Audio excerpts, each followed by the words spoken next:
So, do you guys know why your SCCM interviews are not getting cleared?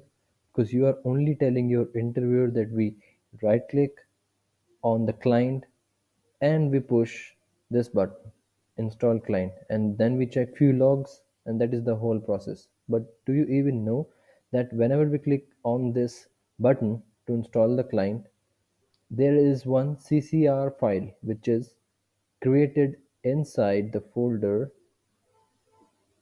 If you go to the inboxes and then you go to the CCR dot box, one file is created every time you click on the client install button. And once that is under process, it goes to this particular folder.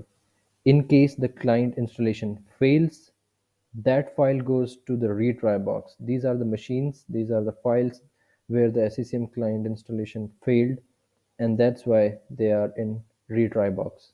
Kindly subscribe my channel for such in-depth knowledge of SCCM. Thank you.